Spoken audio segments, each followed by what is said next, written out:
Bien, queridos amigos, continuamos con este ciclo de videos sobre oratoria y homilética. Bien, ustedes recordarán que en el video anterior hemos hecho notar dos errores que tú debes eliminar totalmente de tu forma de expresión. Bien, ahora vamos a hacerlo del mismo modo. Vamos a comenzar con dos errores y luego un pequeño plus para que tú aprendas y evites cometer los errores que hoy también vamos a mencionar. Antes que nada, quiero hacer hincapié, ahí estuvo el error. Quizá no te diste cuenta, pero yo dije antes que nada. Esta es una expresión totalmente errónea. ¿Por qué? Porque si no hay nada, ¿cómo vas a poner antes algo donde no hay nada? Ojo, antes que nada no hay nada. Entonces elimina totalmente esto de tu forma de expresarte. Ya no digas antes que nada porque es un error tremendo. Bien, vamos al siguiente error. Hubieron muchas personas en el estadio. Hubieron muchos vendedores alrededor y hubieron muchos vehículos. Ojo, quiero hacerte notar que el verbo haber es unipersonal y no se pluraliza. Vale decir que no se dice hubieron muchas personas. Hubo muchas personas, hubo muchos vendedores y hubo muchos vehículos. ¿Ya? Segundo errorcito que tú debes evitar, por favor. Y si tú te das cuenta, son errores recurrentes, son errores que se repiten mucho en las personas, particularmente que hablan en público. ¿Ya? Bien, continuamos. Ahora vamos con el plus. Este es un error ya en la forma de expresarse. Particularmente, ustedes lo habrán notado que lo cometen las mujeres. ¿Por qué? Porque quizá la mujer no tiene también la fuerza de expresión que tiene un varón, pero la mujer tiene, para compensar, tiene mucha dulzura en su expresión. Pero en muchos casos cometen el error de hablar como si fueran recepcionistas. Un café para la mesa 5. Esa es la forma, ¿no? Están dirigiendo un acto cívico, por decir, en un colegio. Como siguiente número tenemos a los niños de sexto de primaria con una danza y un café para la mesa 5. Pareces una recepcionista, no hagas esto, por favor. Tú puedes hablar de forma normal, ¿ya? Posteriormente tenemos al curso quinto de primaria con una danza. Habla de forma natural, no hagas una danza, evita esa expresión porque no pareces maestra de ceremonias, no pareces conferencista, no pareces predicadora, pareces recepcionista. Por favor, procura evitar esto, ¿ya?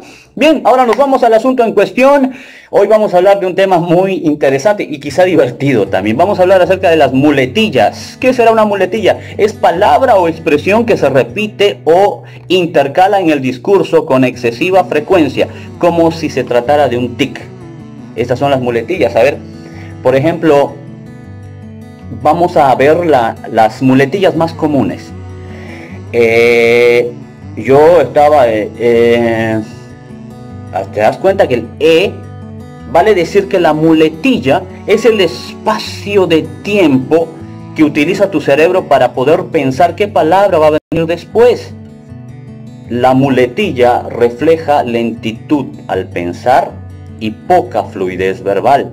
Las muletillas más comunes podrían ser utilizadas quizá en este país como las siguientes.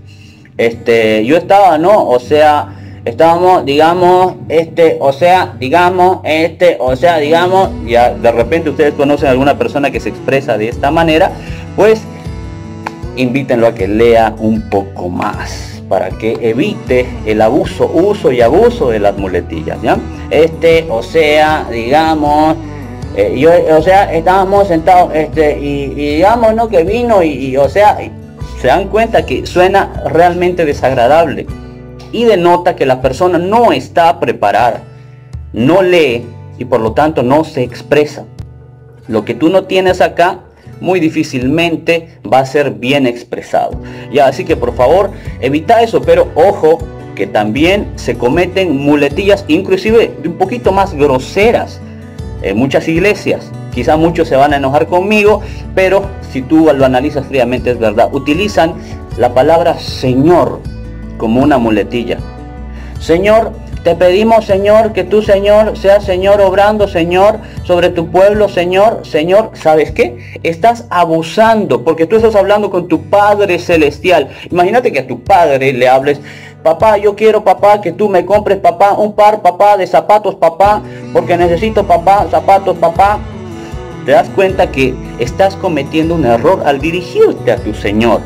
¿Ya? Hay mucha gente que lo utiliza de esta manera, de una forma inclusive casi insultante. Yo recuerdo que una vez me invitaron a predicar a una iglesia, y bueno, y el ministro de alabanza agarró el micrófono, estaban afinando los instrumentos los músicos, y agarró el micrófono y comenzó a probar. Hola, sí, gloria a Dios, aleluya, gloria a Dios. Subirle un poquito más el volumen. Hola, sí, gloria a Dios, aleluya, aleluya, gloria a Dios. Por favor, estamos diciendo gloria a Dios, estamos glorificando a Dios en la frase. No lo utilices para afinar tu micrófono o para regular tu micrófono. Ya, sepamos lo que estamos expresando. Puedes decir hola, sí, pero sepamos lo que estamos expresando y no convirtamos la palabra Señor en muletilla. Si tú en tu oración abusas de la palabra Señor, del nombre Señor, pues entonces también denota que tienes poca agilidad mental y poca costumbre de orar. Ya, porque tú sabes lo que le tienes que pedir a Dios y deja que eso fluya. Bien, no conviertas la palabra Señor en una muletilla. Bien, continuamos. Para poder corregir lo que es las muletillas, vamos a tomar como una alternativa a lo que se llama conectores. Hay muchas frases que son conectores y nosotros podemos utilizarlas. Por ejemplo, hay que destacar, no podemos dejar de mencionar, o asimismo, si tú te das cuenta, podemos meter estos conectores en medio para que nuestro cerebro tenga ese tiempito que necesitamos para ordenar nuestras ideas y por lo tanto nuestras palabras también. Ahora, bueno, vámonos a cómo podemos corregir estas muletillas. Bueno, es muy claro, es muy fácil, además lo he mencionado creo hace un momento. Leer mucho. Por favor, yo te invito a que tú leas mucho, leas bastante, todo lo que puedas, por favor, todo lo que llega a tus manos, puedes leerlos. Escoge libros que te agraden y comienza a comprar novelas o tipo de esos libros de forma recurrente. Por favor, comenzó a armar una biblioteca en tu casa con libros que te llamen la atención y te guste. Te va a ayudar, la lectura hace magia. La lectura no es buena, la lectura es excelente, porque algo que aumenta tu cultura, mejora tu fluidez verbal, no puede ser bueno, tiene que ser excelente. ¿Y cuántas otras virtudes más salen de la lectura? Bueno, primer paso, leer bastante, por favor, ya, leer bastante. Otro paso, leer bien. Yo te invito a que tú comiences a leer bien. ¿A qué me refiero? Quizá yo aprendí a leer desde que estaba en los primeros años de colegio. Yo sé leer bien. Vamos a ver si tú sabes leer bien. Por ejemplo, vamos a buscar una lectura bíblica que está en Nehemías capítulo 1, versículo 5. Nos vamos al libro de Nehemías. Aquí tenemos a Nehemías, decíamos, en el capítulo 1, versículo 5. Vamos a dar lectura, ¿ya? Bien, vamos a invitar al hermano Carlitos para que haga la lectura de Nehemías, capítulo 1, versículo 5. Y dije, te ruego, Jehová, Dios de los cielos, fuerte, grande, temible, que guarda el pacto y la misericordia a los que le aman y guardan sus mandamientos. Esté ahora atento tu oído y abiertos tus ojos para oír la oración de tu siervo. Caramba, Carlitos lee bien. Respeta los signos. Pero, ¿sabes qué? Cuando yo te digo leer bien, se refiere también a expresar lo que estás leyendo, no a leerlo simplemente. Si tú te das cuenta, lo leyó como si fuera plano, y la gente, cuando tú vas a leer un montón de versículos, realmente se va a tornar monótono. Dale sentimiento, un poquito de empatía a lo que se está diciendo. A ver, vamos a hacer la prueba otra vez, ¿ya? Vamos a Nehemías capítulo 1, versículo 5 nuevamente. Y dije, te ruego, oh Jehová. Si tú te das cuenta, está hablando de un ruego. Entonces, por favor, ponle un tonito de ruego. Te ruego, oh Jehová, Dios de los cielos, fuerte, grande y temible. Si te das cuenta, aquí estoy hablando de virtudes de Dios, fuerte, grande y temible. Entonces no puedo leerlo de la misma manera. fuerte, grande y temible, que guarda el pacto y la misericordia de los que le aman y guarda sus mandamientos. Esté ahora atento tu oído y abiertos tus ojos para oír la oración de tu siervo. Si te das cuenta, cambiaron muchas cosas con expresividad. Si tú comienzas a leer de esta manera, te aseguro que inclusive hasta tu forma de expresar, de hablar, va a ser más expresiva. Y por lo tanto vas a hacer que la gente se sumerja a tu lectura. No solamente que escuche tu lectura, sino que se sumerjan a ella. Si te das cuenta, hay un mundo de diferencia entre escuchar y sumergirse.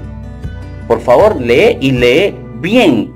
Particularmente yo, por ejemplo, que soy también maestro de niños, que enseño a niños, he aprendido o he desarrollado esta forma de lectura que yo considero que es muy útil para los niños y es muy útil también para que tú puedas ayudar a que la gente se sumerja, como lo hemos mencionado, en lo que tú estás leyendo. Para eso vamos a leer lo que está en Segunda de Samuel, aquí tenemos Primera de Samuel, Segunda de Samuel, capítulo 12. Nos vamos a Segunda de Samuel, capítulo 12. Bien, voy a comenzar a leer como lo lee una persona normal, ¿ya? Jehová envió a Natán a David, y viniendo a él le dijo: había dos hombres en la ciudad, el rico y el pobre. El rico tenía numerosas ovejas y vacas. El pobre no tenía más que una sola corderita, que le había comprado y criado. Date cuenta que hay una lectura. Pero cuando tú te refieras y leas algo para los niños, tienes que ponerle un poco de actuación, porque la imaginación del niño es tan rica que va a crear los personajes.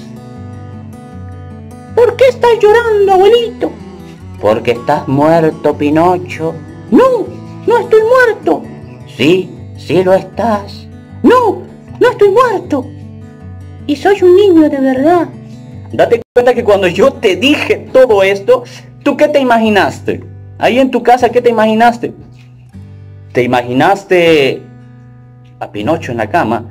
¿Te imaginaste a Gepetto sentado al lado de la cama llorando? No estoy muerto y soy un niño de verdad. Pinocho, estás vivo. Esto hay que festejarlo. ¡Cucú, cucú, cucú, cucú! Claro, te imaginaste a Gepetto levantando a Pinocho por el aire y sonando los montones de relojes que estaban en la pared. Te lo imaginaste. Tú, siendo un adulto, un joven, te lo imaginaste. ¿Cuánto más un niño? Invitémoslos a que se sumerjan en la lectura. Si tú vas a leer para un niño, por favor, hazlo de esta manera. Cuando hablamos del profeta Natán, nos estamos refiriendo a un hombre con muchos años encima. Entonces hablemos de esta manera. Jehová envió a Natán a David, y viniendo a él le dijo: había dos hombres en una ciudad, el uno rico y el otro pobre. El rico tenía numerosas ovejas y vacas, pero el pobre no tenía más que una sola corderita, que había comprado y criado. Y había crecido con él, con sus hijos juntamente, comiendo de su bocado y bebiendo de su vaso y durmiendo en su seno, y la tenía como a una hija. Y vino uno por el camino, un hombre rico, el que no quiso tomar de sus ovejas, de sus vacas, para guisar para el caminante que había venido a él, sino que tomó la oveja de aquel hombre pobre y le preparó para aquel que había venido a él. Entonces se encendió el furor de David y en gran manera contra aquel hombre, y dijo: Natán, vive Jehová, que el que ha hecho tal cosa es digno de muerte, y debe pagar la cordera con 4 tantos, porque hizo tal cosa y no tuvo misericordia. Entonces Natán dijo a David: tú eres aquel hombre. Así ha dicho Jehová, Dios de Israel. Date cuenta que con la lectura tú puedes hacer que un niño se meta en la historia. Si tú eres maestro, maestra de niños, comienza a practicar aquello para ser un poco más efectivo. Yo estoy seguro que los resultados van a ser mucho mejores en tu enseñanza, en tus discursos, en tus prédicas. Y si tú practicas la lectura de libros y buenos libros, pues entonces vas a evitar muletillas y vas a tener más éxito en lo que se refiere a tus prédicas, tus discursos, tus presentaciones. Yo te invito también que como técnica practiques hacer una pausa. Tú comienzas a hablar y entonces sabes que va a venir una muletilla, guarda silencio. Deja que tu cabecita piense la siguiente palabra que va a venir. En lugar de meterle un o sea, digamos, en tu oración, hace una pausa. En lugar de repetir de forma constante y recurrente, Señor, Señor, puedes corregirla y puede sonar mucho mejor. Bien, muy prontito vamos a seguir con el próximo video. Espero que te haya gustado y vamos a poner esto cada vez más interesante. Dios te bendiga.